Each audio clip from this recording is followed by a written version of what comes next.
Hello to your viewers. Thank you very much for joining us again. Welcome to Sweet Carriacou and Petite Martinique, and thank you very much for following Explore Carriacou and Petite Martinique. To those of you who have not followed us as yet on Facebook, be sure to do so. Be sure to subscribe to our YouTube channel as well. Sometime last week, we posted a video with these two gentlemen, AJ and she, who is in the middle. That's the two with the green vests. AJ, I see that she waves, wave to her right. So they gave a brilliant interview regarding the Pristine project in Carriacou. And to those of you who have not seen that videos yet, be sure, instead of you looking for it, I'll make it easy for you. I'll just paste the link in the caption of this video. So following viewing this video, you can go back to view Project Pristine. And joining them today, we have someone with an orange vest. I don't know his name. Good day, gentlemen. Good day to you. I'm Ricardo James, also known as the people of Carriacou, as well as Petite Martinique. They know me as MC Ghost. MC Ghost? Why MC Ghost? How did that name come about? Well, to be honest, I used to do commentating. I used to do MCing and stuff. So I decided to create a name. And then I just came up with this name. It was just a tricky name in my mind, and I came up with it. And I just said, I'm going to go with it. I'm going to stick with it. Ghostbusters. All right. So, as I said, gentlemen, you all did a brilliant interview the last time. And based on that, because of that, a lot of people have been saying that you should continue updating them as to what's taking place in Carriacou and Petite Martinique following Hurricane Beryl. At the end of your last video, I remember she mentioned that we have to clean up in order to build back. And I think that's a very important subject that many would want to know about. So we would want to at least focus today, focus on the building back, and then we can give information about other things as to what's taking place in Carriacou and Petite Martinique. So I'll leave the floor open now so that you all can discuss and share information in regards to the build back. Well, not the build back project, but what's happening in terms of building back and rebuilding in Carriacou and Petite Martinique. Okay. Well, at the moment, we have 10 build back better homes currently being built. One of them in the middle of town is currently on the floor level. They have a time limit on every home, which supposed to be 6 weeks once the weather is good and material is on island. Within 6 weeks, the people who lost their homes and who we're building back for right now will be in their home. The government is trying to at least get 80 homes from now until December. It's a high target, but that is the aim. You sure that's not your target? Because in the launch this week, Minister Andrew said 50, yeah? Well, okay, check it out. If you check 50 build back homes and 27 prefabs. Okay, so that's something different. The prefab. So we're talking. Yeah, the government is trying to get at least 50 build back better homes from now until. Okay, so I'm getting from you, there are two different projects. There is the Build Back a Better project, and there is the Prefab project. So non-organization from Trinidad. Right, so speak about the Build Back before going to Prefab. The Build Back Better homes is for people who, right now we're focusing on people who completely lost their homes and who is elderly and who have a big family with a lot of kids and stuff. The focus is on the priorities, then the elderly and the single parents who have a lot of kids and stuff like that, and the people in the shelters. You have a lot of people in the shelters who don't have property. So at the moment, the government is clearing 25 acres of land in Dumfries, and they'll be splitting it up 5,000 square feet per person to help people who never had land, who maybe was renting, and that kind of stuff, that sort of things. But so far, as I said, 10 homes is currently being built as we speak. One in the middle of town, one in Leicester Cross, the next one in Lauriston, one in Bossejou, and the next one somewhere in Brunswick. You know, Okay. so at the moment everything is on schedule. We had some good weather for the last week. We started last Monday, so once the weather stay like how it is, the 6 weeks mark, yeah, the first home will be done in the 6 week mark. And the 50 people may be blessed for Christmas Yeah, by getting a that home. maybe will be. We will be. Oh, will be? Yeah. Oh, so what a wonderful Christmas gift. Yes. So along with the project Build Back Better from the government, as Mr. McDonald was saying, the 27 prefab homes, they come fully furnished, right? And what is happening is that these homes are more easily, is mostly installed than built per se. And what is currently happening is that they're being placed on flat areas. So currently the contractors are marking out the land and casting that decking to place the homes on. Yeah. So Some people might ask, what about Petite Martinique when it comes to prefabs? Now, the prefabs was sponsored to the government of Grenada, Mhm. and they have the guidelines as to what is the requirements and what they're looking forward to. So you can't go more than 5 feet tall with the pillars. It's just on standard, and they're coming with the crane truck with the house on it, and then they're putting it on the foundation and set it up. Now the problem with Petite Martinique is very hilly. The roads are narrow. You have some sharp corners, so it's very difficult. Yeah, Okay. it's very, very difficult to do Petite Martinique. So I wanted to ask, what is the difference between the prefab houses and the Build Back Better? well, as I said, the prefab houses they're coming already put together. So it's just a placement on the decking that contractors have built. It's also coming fully furnished, so with the furniture inside and everything like that. The But the build back homes, they are built with a concrete frame with a wooden exterior attached to it, right? So it's built from the ground up, where the prefab home is coming already made up and placed on the foundation. Yeah, that's the difference. Yeah. Okay. Yeah. How many people will receive prefab homes and how many would receive the Build Back Better? How is it distributed?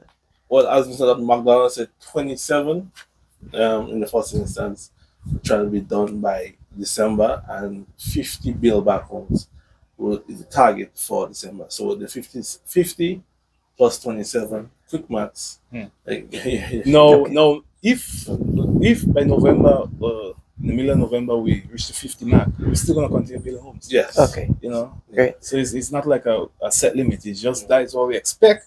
But if we do it before December, then we just continue. Now next year, the build back will continue. Yes, it doesn't stop at December. No, So- it continues. So Right. make it clear that don't stop by December. It just it continues. But December they'll have a set as to they have an idea so how much they want to accomplish. A target. Yeah. Okay. Quota. Yeah. Yeah. Okay, so with the prefab houses, 27 were donated to us. Yes. And then with the Build Back Better, we're building homes based on persons who were affected by Hurricane Beryl. Yeah. Right. So How can someone get a home like that? What do they have to do? Well, they have the list of names in the like the people in the shelters.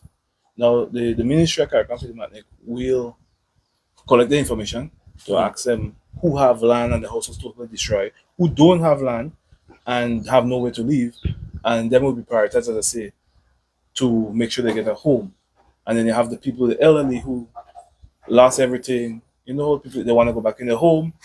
Them is also on the priority list, and then you have some people, maybe a single parent with a lot of kids or something like that, or a big family. or a big family with a lot of kids. They're also a priority.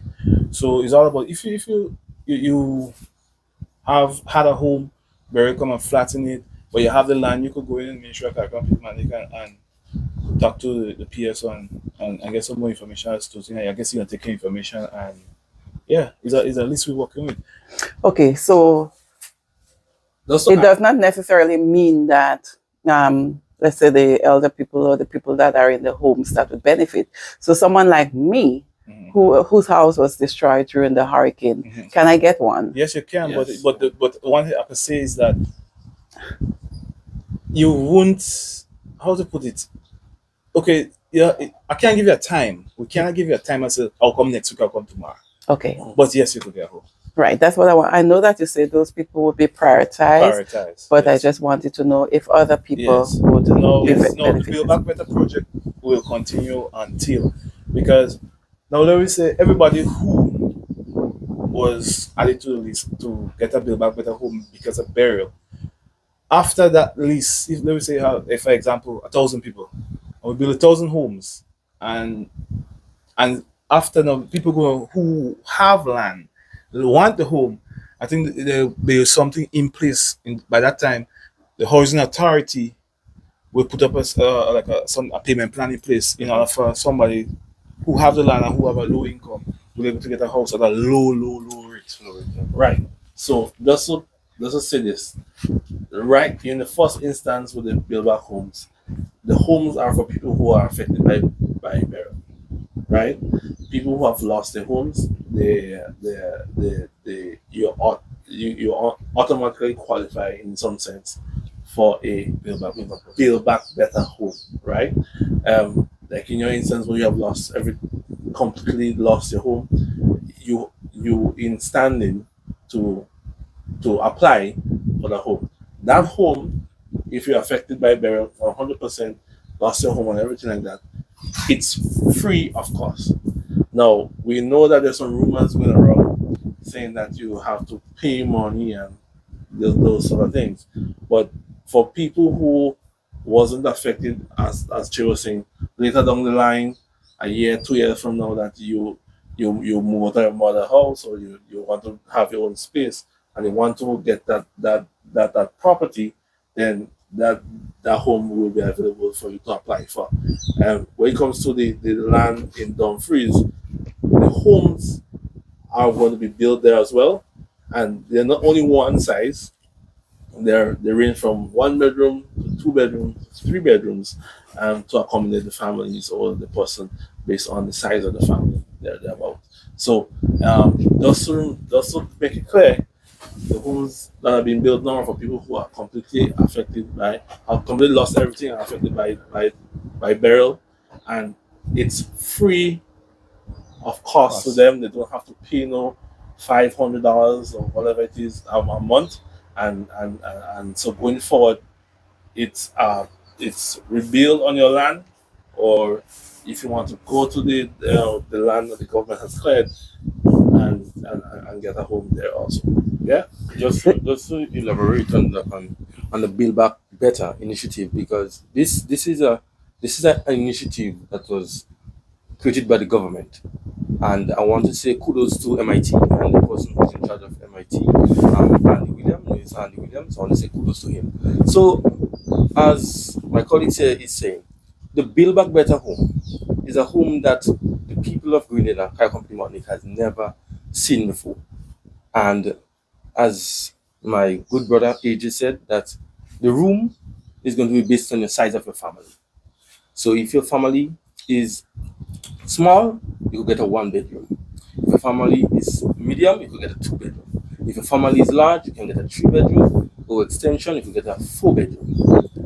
And if you want, if you're very much interested in getting a Build Back Better home, you can go to the parliamentary office and you can give those people that's working in the parliamentary office your name, your number, and let them know that you're interested in a home. And you could as well as go to the ministry that is at the resource center in Hillsborough, and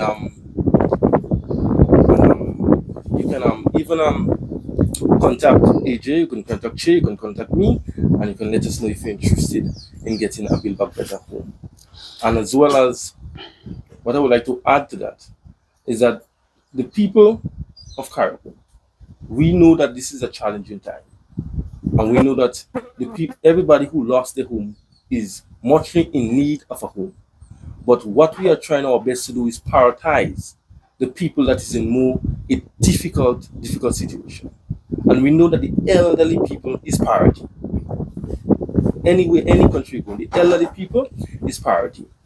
So what the government has planned is to take care of the elderly people first before they take care of the people that is not much in a difficult situation.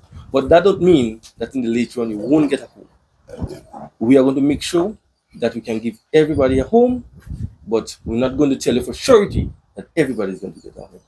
But this government is going to try the best to make sure that everybody get a home. But we are prioritizing the elderly people first and the people that is mostly vulnerable when it comes to the build back better. I understand what you're saying, that everybody will not be able to get a home now. But at this moment, there are many people who are out of a home, and people would say time is of the essence. In terms of contractors, builders, carpenters, would the work be done locally? Because I know that our resources on island is very limited. So are we going to import contractors, or are we going to use our people here?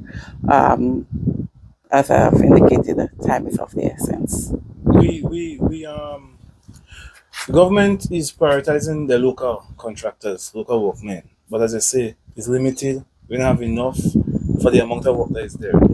So the Guyanese already here is giving a hand, and I think we have some Dominicans coming in to also give a hand. Because I say time is the essence, and people need the roof cover, then they need a home and stuff like that. So the problem, one of the problems the government is facing is manpower.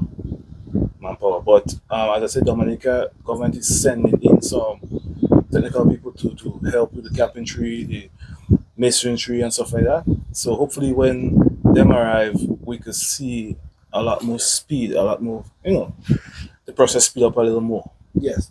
So as Che was, that's what I try to what Che is saying. The whole idea is that we have contractors, but remember there are people who are doing their own rebuilding. You understand? We have people that are doing the houses, rebuilding the houses on their own strength, who are repairing the roofs on their own strength, and doing what they could do to help themselves so far. And so that the price from the workforce that we have available.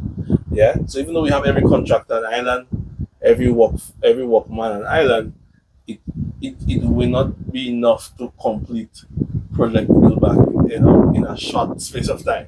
So we're sourcing outside help. Another issue that we're facing is that accommodation for these people when they come in. Another issue is material consistency. We could have lumber and galvanized today, but in the morning it's all gone. Yeah. So it's there are different challenges that come around, and nobody has been stockpiling lumber and wood and ply and for hurricane. Have men stockpile away for help. So it's a matter that the process has already started, and everybody will get assistance as much as possible when it comes to rebuilding. Nobody will be left behind. Yes. I am understanding that, but again, you mentioned that almost 50 homes would be built by December. So I took it to mean that the materials for those houses would be sourced by the government, and shipped into the island instead of depending on our local service providers. Of course, for everyone, this business we want to purchase from everyone, but as you indicated, there may be a deficiency, because everyone are in need now. So, is that going to happen? Whereby the government would probably buy in bulk and send in the material, or what will happen in that regard? Yes. Because if we have a quota to say we want 50 houses, but now you're telling me there may be a deficiency of material, we may not be able to get material to build so and so houses. How are we going to get The that done? government is planning to source a lot of the materials and bring it in bulk. I think they are already in talks with gravel and concrete to come here and have a sub base in Dumfries. As you can see, Hobart is setting up by Carriacou.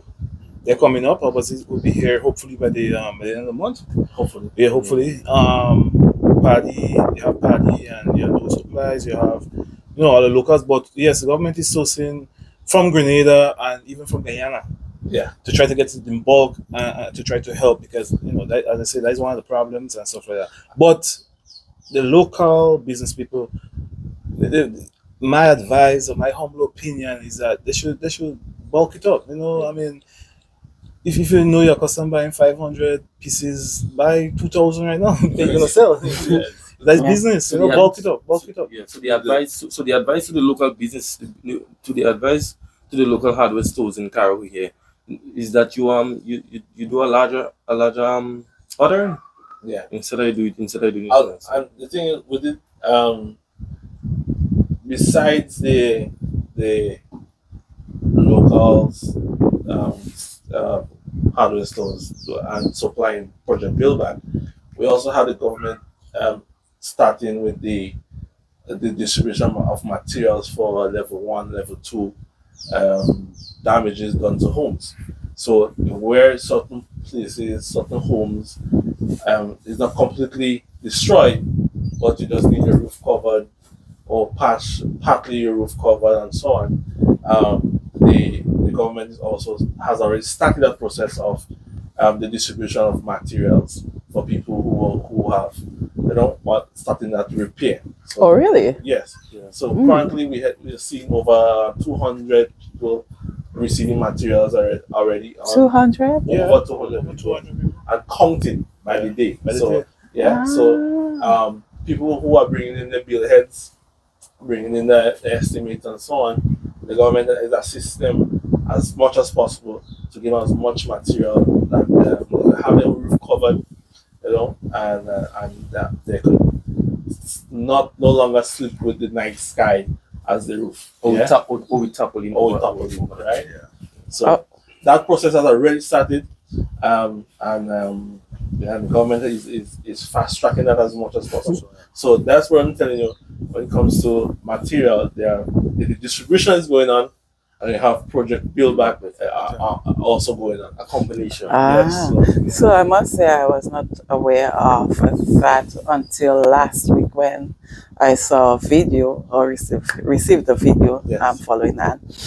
I wasn't aware that people were getting material. So I'm happy to know Yeah. that the government is already started assisting persons in giving material, because I was wondering when was that going to start. Yeah.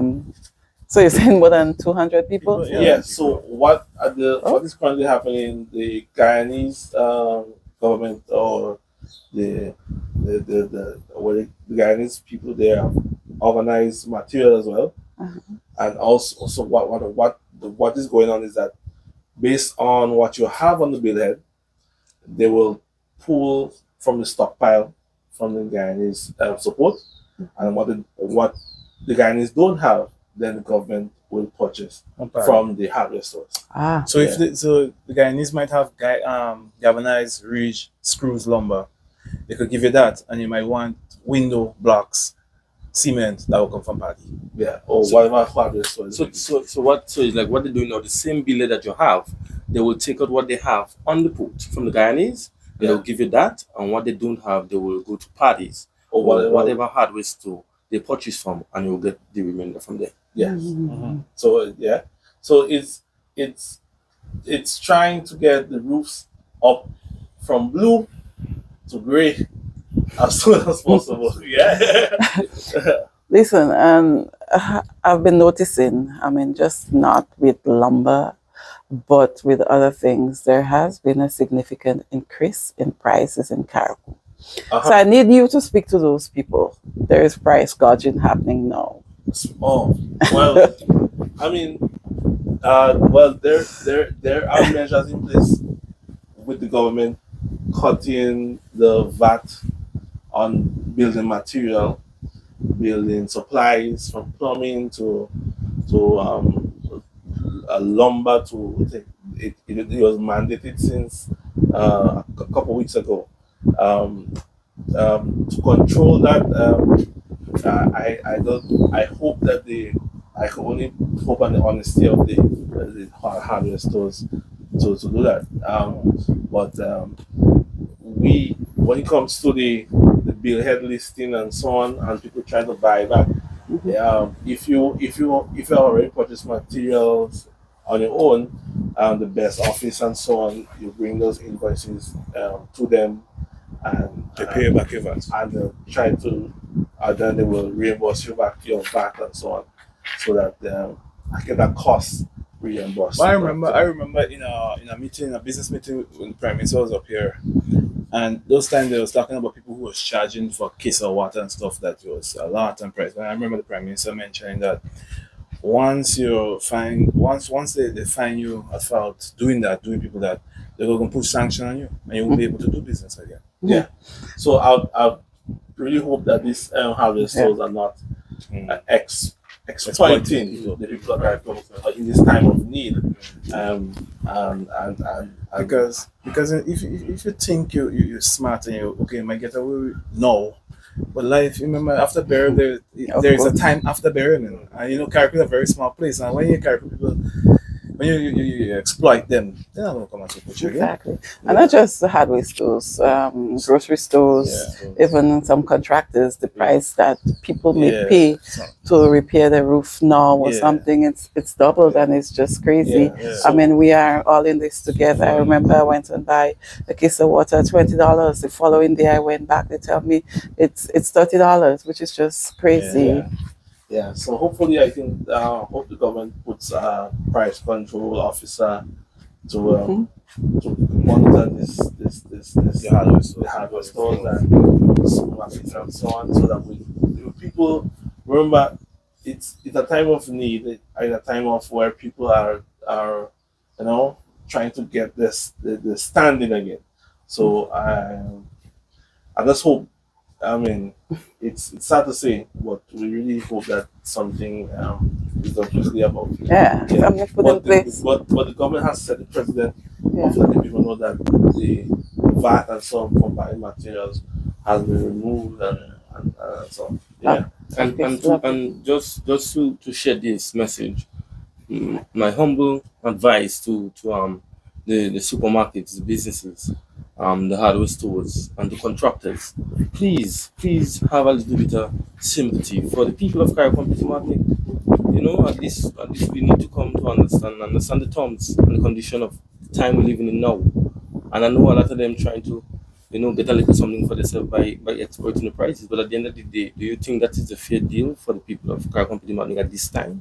So my humble advice to you out there, who is a business owner, please have a little bit of sympathy for the people of Carriacou and Petite Martinique. I think I saw something last week where the government indicated that physical planning offices in Carriacou is now in Carriacou, and they would work together with the government to control that. Yeah. So if you have a contractor working on your home and you find the price is too much, just contact the Ministry of Carriacou and Petite Martinique, and they will put you onto physical planning, and physical planning will come on the site and evaluate it for themselves and make sure it's up to code. Yeah.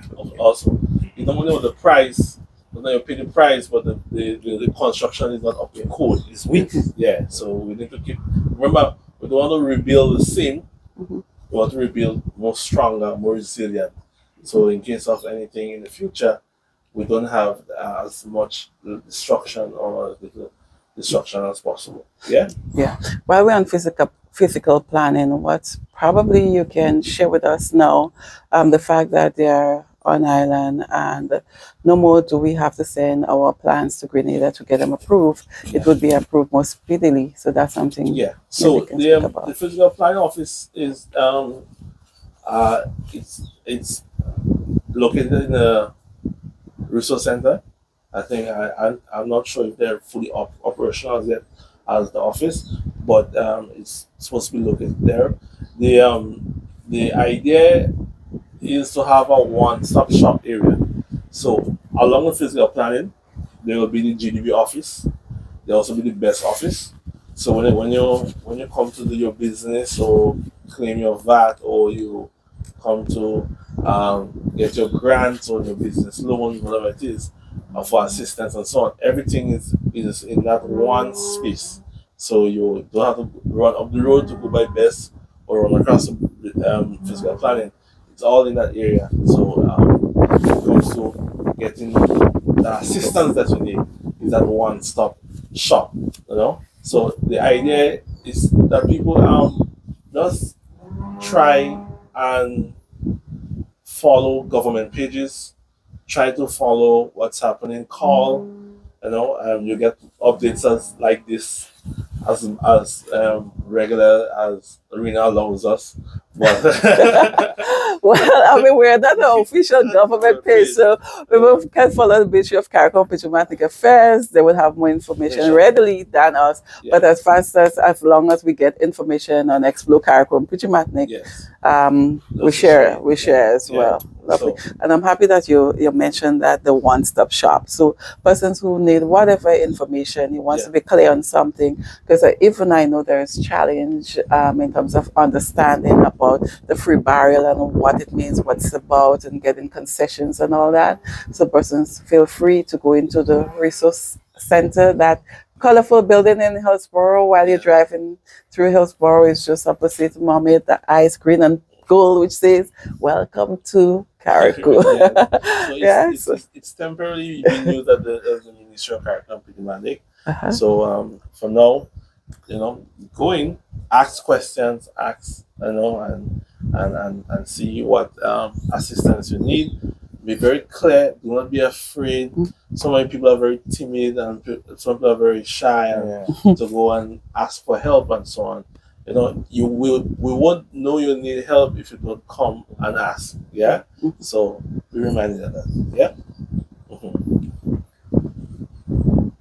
Yeah. So when it comes to the if you're not able to go to the ministry right now, you don't have the time, you can call the ministry at 443-6026 or 404-8655. Yeah. Yeah. And then, as you mentioned, the resource center is temporary house in the ministry. But I really want to commend the Ghanis. I mean, I'm in Hillsborough every day, and they're working really, really fast on the admin building in Hillsborough and the ministry, the police station. Congrats to the. Oh, I love it, man. I love it. Every day I peep out my window at work and I look at them and I'm like, wow. I've been taking pictures as they progress, so I'll be sharing that once they finish. Listen, before we wrap up, there is something that I want you all to speak about in regards to the land in the mangroves and what's happening there in terms of assistance for the people who live in the mangroves. What can you see? I can say I speak a little on it. The situation in the mangrove is, we know that some parts of the mangrove is a hazard. It's not healthy. It's not a place for people to be living. So what the government is doing is they're trying to tell the people in there, not the ones to the road. The ones to the road will not be ask anything. They'll be remain right there. The government go help build back their home and assist them right to the road. There's some to the back. I mean, thinking along the line, Carriacou is developing, right? The development of the airport, lengthening of the stretch, all these kind of things. When you look at the homes right to the back, it's in a danger zone. It's not in a safe place. It's not in a healthy place. So what the government is proposing to the people in the back there is that they're going to give you 5,000 square feet of land with running water, electricity, and a home. I mean, if it was me and I'm in a situation like that, I would take it. I get into owning land. I'll have a deal in my hand. Sometimes I have my kids want to go to university. I have to go to the bank. I could use my land as a security and stuff like that. That's how you develop as a family and you elevate, and stuff like that. But if you feel that deal is not for you and you're better where it is, you rather where you are and you want to stay there, then the government is not forcing you. Not forcing you, but it's not healthy for you, your kids. It is, in my opinion, it's a dire state. And remember what Che is talking about, Che, is that the people that is in the most swampy area, within the rainfall, and you go there, you're sinking, and then when you're talking about mosquito in the night time, you're getting killed in the back there when it comes to mosquito, and when the rainfall. Imagine mosquito want to kill us in a place like here where wind is blowing. Imagine in a swamp. Yeah. Imagine a little baby in a swamp. Yeah.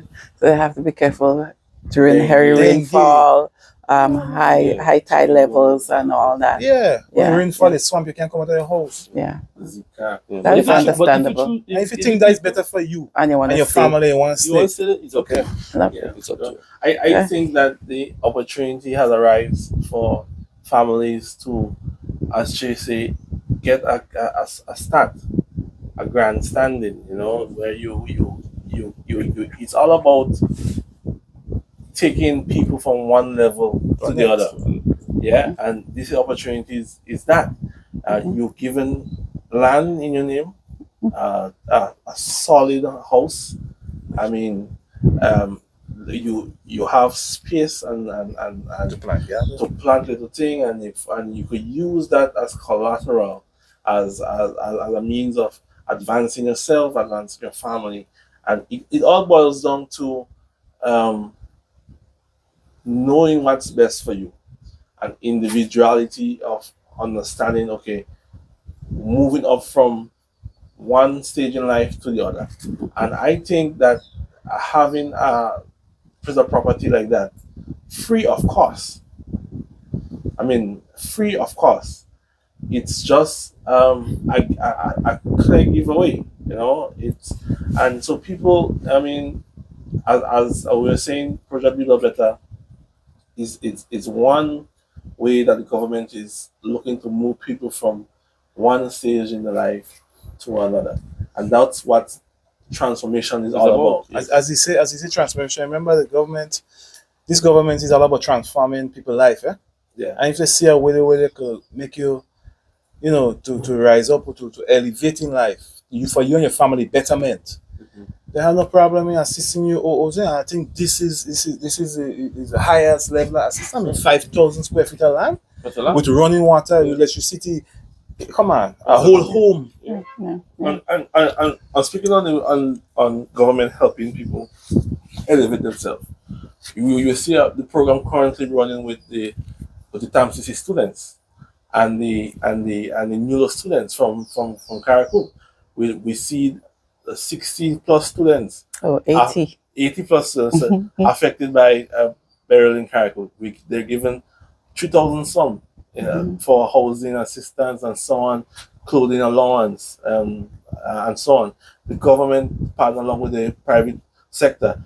This is what the initiative of helping people after Beryl.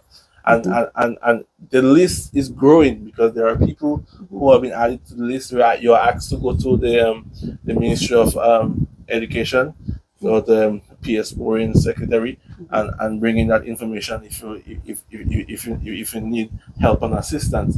And this is what the whole initiative is about. The government is here to help people, bring them up one level to another. So as school is reopening, the children, the families who are affected by Beryl, I mean, having your house rebuilt and paying a renting grade for your child or children to study, I mean, you're gonna take a little weight in the pocket, and the government is here to assist them for the next couple of months, to cushion that cost. Yeah. And a lot of people, I mean, we expect so much from the government, especially now, because emotions are high, people are frustrated and so on. But they're doing their best to cushion that cost, reduce that stress, especially helping your children get a better education and a better standing when it comes to where to take this moving from one stage in life to the next. Right? And to add to that, if you realize from 2 years ago, let me look back from before this government come to power.